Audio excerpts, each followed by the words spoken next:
Lanjutkan alur manga Cross chapter 6 yang berjudul Merasa Sangat Baik. Diperlihatkan siswa susuran yang memenuhi jalanan. Mereka terlihat sedang terburu-buru mencari sesuatu. Kemunculan siswa-siswa susuran itu meresahkan orang-orang yang ada di stasiun. Orang-orang yang tak memiliki pekerjaan lain untuk dikerjakan. Bahkan ketika mereka keluar dari toilet umum, mereka tak segan mengintimidasi petugas stasiun.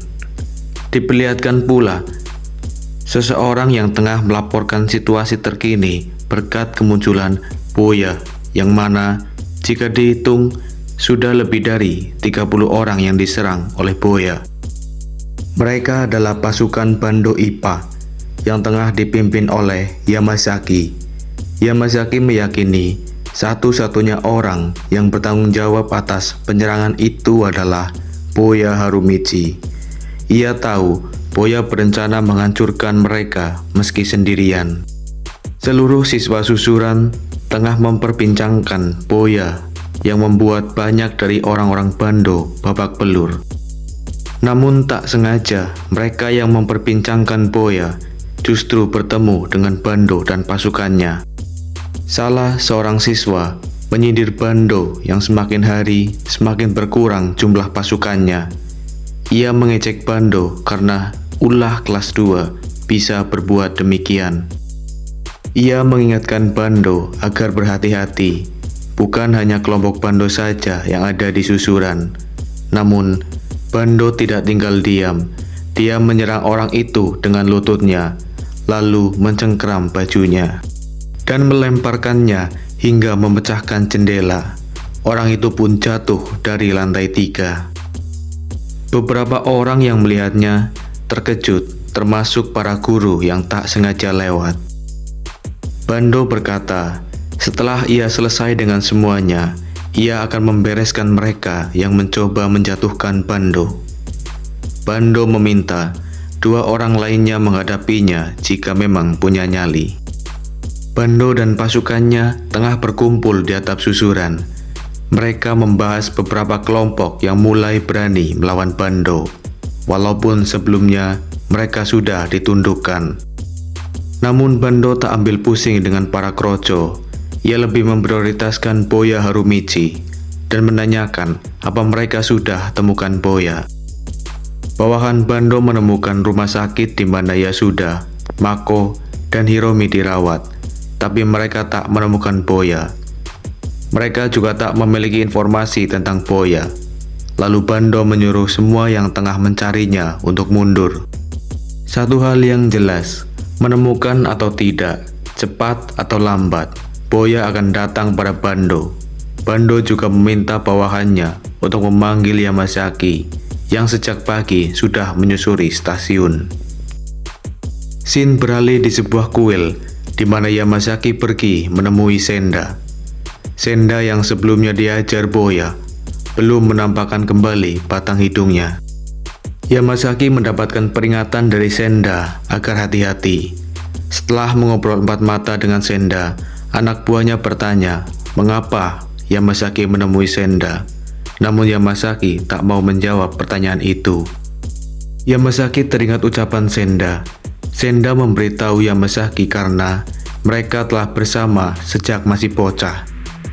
Ia meminta Yamazaki untuk melupakan Boya yang menurut perkataannya, Boya terlalu kuat. Meski hanya dipukul sekali, Senda merasa semua yang telah ia lakukan sia-sia saja. Ini berarti Boya adalah tembok yang tidak akan mungkin mereka lewati. Senda melanjutkan, mereka seperti sedang menyilangkan pedang pada seseorang yang semestinya tak dijadikan musuh. Yamazaki pun termenung. Tiba-tiba ia melihat Boya Harumichi menuruni tangga. Mereka terkejut dengan kemunculan Boya. Boya lalu menyapa mereka. Yamazaki panik. Ia memilih kabur. Boya yang melihat Yamazaki kabur mengejarnya, tapi malah ia terpleset dan jatuh. Bawahan Yamazaki berkata Boya jatuh. Yamazaki menyuruh pasukannya membunuh Boya, sedangkan ia kabur. Yamazaki lari menjauh. Ia seorang pengecut yang mementingkan dirinya sendiri. Yamazaki mengira setelah ia berlari jauh, ia bisa kabur dari Boya Harumichi. Namun tak disangka-sangka, Boya ternyata menebeng truk dan berhenti tepat di hadapan Yamazaki. Yamazaki terkejut setengah mati. Bagaimana bisa ia melewati hadangan pasukannya? Boya berlari ke arah Yamazaki dan langsung melayangkan uppercut-nya ke arah dagu Yamazaki. Yamazaki diterbangkan Boya hanya dengan satu pukulan. Anak-anak sekolah yang kebetulan lewat ketakutan melihat kekuatan Boya. Lalu Boya membawa Yamazaki pergi melewati anak-anak itu. Sementara itu, Bando tengah menerima laporan dari bawahannya yang bersama Yamazaki. Bawahan itu melapor Boya menyerang Yamazaki dan mereka. Hingga yang tersisa dari mereka adalah yang berkumpul di atap susuran. Bando menanyakan lokasi Boya sekarang, yang mana seharusnya Boya masih ada di pinggir sungai. Bawahan Bando berkata, mereka telah kalah. Bando marah, tak terima jika dibilang ia sudah kalah. Beralih ke pinggir sungai, Boya bersama trio Ebisuka tengah menunggu kemunculan Bando. Hiromi mengajak mereka pulang karena Bando tak kunjung datang. Senada dengan Hiromi, Pon menyarankan makan ramen di stasiun. Mereka pun menyetujuinya dan berjalan. Ketika Boya mengajak Mako berbicara, ia dikejutkan dengan kemunculan Bando Hideto dengan pisau di tangannya. Bando menggores pelipis Boya hingga berdarah. Boya tersungkur memegangi kepalanya. Bando berkata, mereka akan jadi seonggok bangkai. Trio Ebisuka mewaspadai Bando. Bando telah menghilang dan tiba-tiba muncul dengan pisau. Bando berkata, jika bukan karena Boya, semuanya sudah berjalan sesuai rencana. Jika bukan karena Boya, trio Ebisuka pasti sudah disingkirkan, dan juga tembok susuran, yaitu Rindaman, dan susuran dapat dikuasai sepenuhnya oleh Bando. Boya bertanya-tanya, siapa itu Ringoman pada Mako, tapi Mako tak menjawab pertanyaannya. Lalu Pon juga mengeluarkan pisau dari sakunya.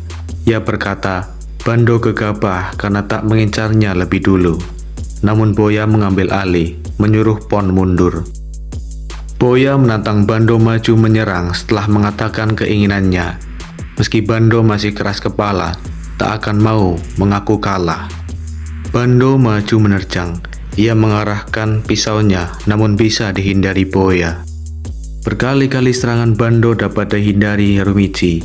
Bando sama sekali tak memberi kesempatan Harumichi untuk menyerang.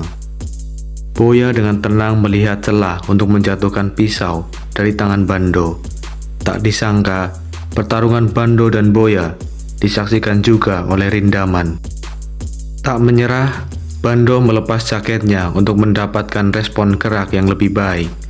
Ia mendorong Harumichi hingga ke pagar kawat, tapi malah Bando yang dilempar oleh Boya. Trio Ebisuka terkejut dengan kekuatan Boya. Pon tak mengira Harumichi sekuat itu. Ia akhirnya mengerti mengapa Boya bisa mengalahkan Hiromi dan Mako hanya dengan satu pukulan. Bahkan Boya hanya bermain-main dengan Bando. Rindaman yang menyaksikan menyadari Boya adalah pria yang pernah berpapasan dengannya, yang berarti dia juga anak susuran. Rindaman cukup melihat perlawanan Bando dan ia pun pergi. Bando sudah bertekuk lutut di hadapan Boya. Bando bisa dikalahkan oleh orang seperti Boya. Sebelum pergi meninggalkan Bando, Boya berkata, mereka yang berkumpul di tempat bernama SMA Gagak adalah mereka yang benci belajar dan berpikir olahraga itu terlalu merepotkan. Mereka adalah orang-orang yang tak tahu apa yang harus mereka lakukan dengan diri mereka sendiri. Mereka benci tidak memiliki sesuatu yang harus dikerjakan dan hanya ingin sebuah tempat untuk melepaskan ketegangan yang mereka alami. Semua yang Bando katakan sebenarnya hanya itu. Itulah jalan keluar menurutnya. Namun ada yang lebih penting daripada itu. Daripada mengkhawatirkan hal yang tak penting, lebih baik mencari teman. Bukan seperti 100 prajurit yang meninggalkanmu, melainkan hanya satu, teman yang rela menumpahkan darahnya hanya untukmu. Bando yang terbaring di aspal hanya bisa menyaksikan kepergian Boya dan trio Ebisuka. Rasa aspal yang dingin menyadarkan Bando. Terkadang ada hal-hal yang hanya bisa didapatkan melalui kekalahan, pengalaman dan pembelajaran yang bisa membuat seseorang merubah sudut pandangnya untuk hal-hal yang lebih berguna. Lanjut ke chapter 7 yang berjudul Mempercayai Rumor.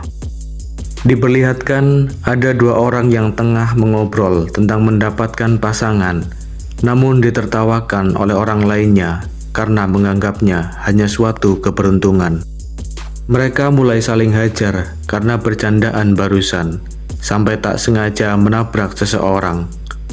Ia berkata pada pria yang ditabraknya untuk hati-hati, tapi mereka terkejut. Siapa pria yang mereka tabrak? Pria itu adalah Rindaman. Seketika melihat sosok Rindaman, nyali mereka menjadi ciut. Pria itu mengingatkan orang dengan postur tinggi besar itu adalah Rindaman dari Susuran. Diketahui pria berbaju blaster dulunya sekolah di Susuran, dan Rindaman saat itu pindah ke Susuran saat pria itu masih senior di sana.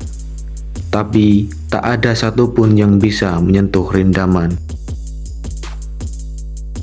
Scene beralih ke SMA Susuran, di mana beberapa orang tengah membicarakan pertarungan Boya dengan Bando kemarin, yang mana kekalahan Bando menyebar begitu cepat. Bando beserta pasukannya dihabisi hanya oleh satu orang. Dan rumor lain yang mengatakan Boya mencengkeram Bando dengan kakinya, lalu menyeretnya berkeliling. Atau Boya yang menangkap ayunan pisau Bando dengan tangan kosong. Dan lagi-lagi, katanya Boya hanya menertawakan dua sayatan di dada yang diberikan Bando. Selain itu, mereka juga mendengar trio Ebisuka yang kini menjadi teman Boya. Mereka telah menemukan sumber kekuatan baru dalam diri Boya. Meskipun Boya kuat, sayangnya dia idiot. Bagaimanapun, pria semacam itu telah muncul. Tak ada yang bisa melakukannya, yang berarti itu sudah melambungkannya ke tahta Susuran. Dan siapapun yang bisa menandingi dia harus orang lain yang lebih kuat. Setelah ucapannya, ia melihat seseorang berjalan ke arah mereka. Yang ternyata itu adalah Rindaman. Ia berjalan melewati lorong. Aura Rindaman bahkan sudah cukup untuk menakuti siapapun. Menurutnya, hanya satu orang yang tak bisa Boya kalahkan.